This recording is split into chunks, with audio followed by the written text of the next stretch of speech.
प्यारे बच्चों 2025 में 3 नंबर में पूछे गए इस न्यूमेरिकल को आज की इस वीडियो में हम सोल्व करेंगे बहुत ही सरल तरीके से। हमें ये न्यूमेरिकल कुछ इस तरह से दे रखा है, दिए गए परिपथ की सहायता से परिपथ का कुल प्रतिरोध या तुल्य प्रतिरोध तथा सेल से प्रवाहित धारा की गणना कीजिए। ये हमें परिपथ दे रखा है। प्यारे बच्चों, टाइम को बचाने के लिए, डीपली समझाने के लिए हमने यहां पर इसको बहुत ही सरल तरीके से सॉल्व कर दिया है। बस आपको समझना है और अपनी कॉपी में नोट कर लेना है और इस वीडियो को लाइक करना है, अपने दोस्तों में और अपने साथ के पढ़ने वालों में जरूर शेयर करना है। और अगर चैनल पर नए हैं तो चैनल को सब्सक्राइब भी कर लेना है। अब समझिए बहुत ध्यान से। तो प्यारे बच्चों, जब आप इसे सोल्व करोगे तो क्या करोगे, सबसे पहले जो परिपथ दे रखा है उस परिपथ को यहां पर बनाओगे। सही। अब देखो ये हमें दे रखा है यहां पर 4.75 वोल्ट। अब ये पॉजिटिव टर्मिनल है और ये नेगेटिव है और हम जानते हैं जो धारा होती है वो हाई वोल्टेज से लो वोल्टेज की तरफ प्रवाहित होती है, बहती है। सही, फ्लो होती है, ऐसे भी कह सकते हो। अब देखो प्यारे बच्चों, यहां से धारा प्रवाहित होगी। सही, तो हमने इसे कह दिया ये हमारी I1 है। सही, यहां का प्रतिरोध हमें दे रखा है कितना, 100 ओम है और हमने मान लिया इसको R1।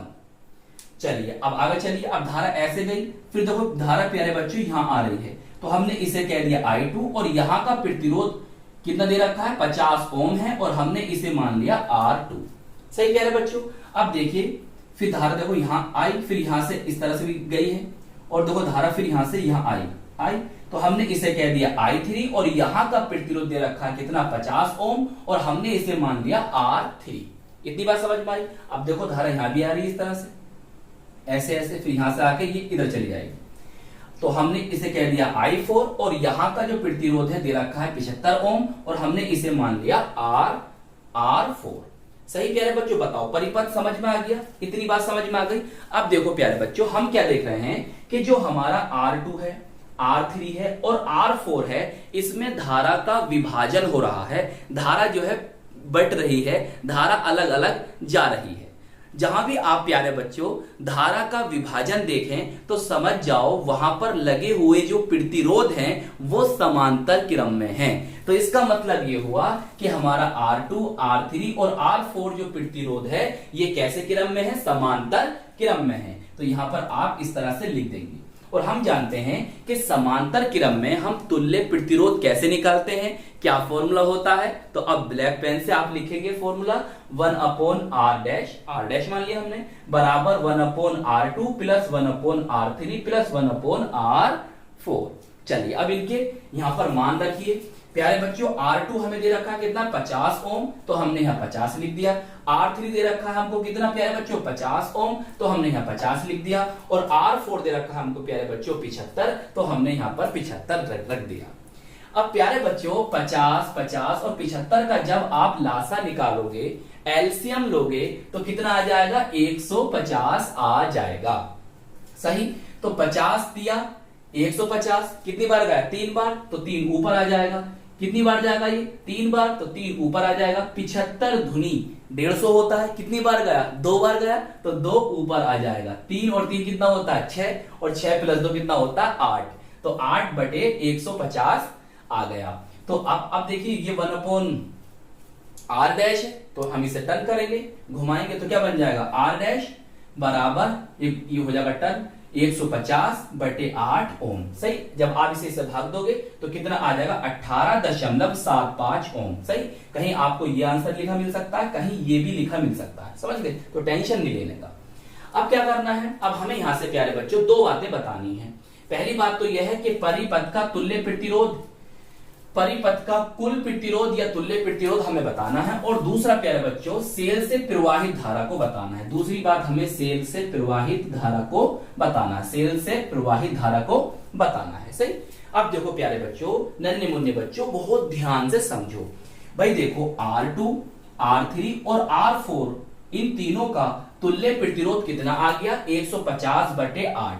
तो अब मैं क्या करूंगा कि इन तीनों के स्थान पर केवल कितना लिख सकता हूं, 150 बटे 8 ओम लिख सकता हूं। तो अब मेरा ये वाला जो परिपथ है वो कैसा बनेगा, ऐसा बन जाएगा। भाई इन तीनों की जगह कौन आ गया, मेरा ये आर डैश आ गया। तो आर डैश कितना दे रखा है, 150 बटे 8 ओम। सही, चाहे ये भी लिख सकते हैं आप, आपकी मर्जी है। सही, अब जो हमारा R1 है और R डैश है ये कौन से क्रम में है सर, प्यारे बच्चों यहां से धारा प्रवाहित होगी आई, जो धारा इसमें जा रही है वही धारा इसमें जाएगी। अब जब यही धारा इसमें जा रही है और वही धारा इसमें आ रही है तो धारा का यहां पर विभाजन नहीं हो रहा है। अगर ऐसा हो कि धारा का जहां पर विभाजन नहीं हो रहा हो, दोनों प्रतिरोध में धारा एक ही बह रही है, तो प्यारे बच्चों वो प्रतिरोध होंगे श्रेणी क्रम में। और श्रेणी क्रम में तुल्य प्रतिरोध कैसे निकालते हैं आप जानते हो, सिंपल सा फॉर्मूला होता है। हमने इसे R मान लिया, R बराबर R1 प्लस R डैश। अब प्यारे बच्चों हम क्या करेंगे यहाँ पर, देखो अब हम इनके मान रख दें। यहाँ पर R1 कितना है सर, 100 ओम में है। अरे यार नहीं चलिए मैं इससे लिखता हूँ ब्लैक पेन से, लेकिन आप लिखना ब्लू पेन से, ब्लैक पेन से, और ये लिखना इसे लिखना ब्लैक पेन से और नीचे लिखना ब्लू पेन से। R डैश प्यारे बच्चों हम यहाँ लगा रहे हैं, कितना है 18.7, अरे क्या होगा 75। सही, अब कितना बन जाएगा बताओ सर, ये हमारा बन जाएगा 118.75 ओम। सही, अब ये तो आ गया आपका आंसर, लेकिन कहीं कहीं ना प्यारे बच्चों आपको आंसर बटे में भी मिल सकता है, तो आप या करके चाहो तो आगे भी बढ़ा सकते हो इसे, या करके इतना हो गया। चलो मैं यहां पूरे लिख देता हूं, ये एक बात हो गई। अब या करके आप क्या करेंगे, R बराबर R1 प्लस R डैश। सही, चलिए या करके इस तरह से भी कर सकते हो, या यही अब तुम्हारा आंसर हो गया, बस ये खत्म हो गया। लेकिन कहीं कहीं ना प्यारे बच्चों मैंने देखा है इसका आंसर ये दे रखा है और कहीं कहीं ना आपको आंसर बटे में दे रखा है, तो मैं दोनों तरीके से आपको बता रहा हूं, समझ गए। अगर ये भी कर देना आपका आंसर सही है, लेकिन कहीं कहीं आप कमेंट करोगे सर आपने आंसर गलत कर दिया, तो इसलिए मैं आपको दोनों तरीके बता रहा हूं। देखो प्यारे बच्चों कहीं आंसर ये दे रखा है और कहीं आंसर ये दे रखा है बटे में, समझ गए। आइए अब ये क्या करो भैया, देखो R1 कितना है सर 100 ओम है, तो हमने यहाँ 100 लिख दिया। R डैश कितना है 50 बटे 8 है, ये लिख दिया। अब देखो यहां से आप क्या करोगे, एलसीएम लोगे तो इसकी गुणा इससे हो जाएगी, इसकी गुणा इससे होगी। 100 गुणा 8 बोले तो 100 गुणा 8 कितना आ जाएगा 800 प्लस 150 बटे 8, तो 800 प्लस 150 कितना हो गया 950 बटे 8 ओम। सही है, तो ये आ गया आपका यहां पर तुल्य प्रतिरोध। अब प्यारे बच्चों जब आप इसे अगर आप भाग दोगे तो इतना ही आंसर आया जितना हमारा ये आया है 118.75 ओम। सही, तो हमारा पहला पॉइंट तो हो गया क्लियर। अब देखो सेल से प्रवाहित धारा, तो ओम क्या, ओम का नियम लगा दो, I बराबर V अपॉन R। अब प्यारे बच्चों V कितना है सर 4.75 वोल्ट, 4.75 वोल्ट।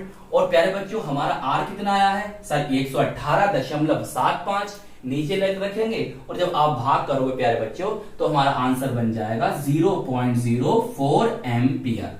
सही, एम्पियर लिख लो या खाली ए लिख लो, चाहे हिंदी में लिख लो, आपकी मर्जी।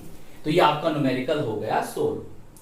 तो प्यारे बच्चों न्यूमेरिकल में दो ही बातें होती हैं, आपको कैलकुलेशन करना आनी चाहिए और आपको फॉर्मूले याद होना चाहिए। तो प्यारे बच्चों अपने इस प्यारे से चैनल को सपोर्ट कीजिएगा, इस वीडियो को लाइक कीजिएगा अपने दोस्तों में और अपने साथ के पढ़ने वालों में जरूर शेयर कीजिएगा। और अगर आप चैनल पर नए हैं तो चैनल को सब्सक्राइब भी कर लीजिएगा। हम मिलेंगे आपको इसकी नेक्स्ट वीडियो में। जय हिंद, जय भारत।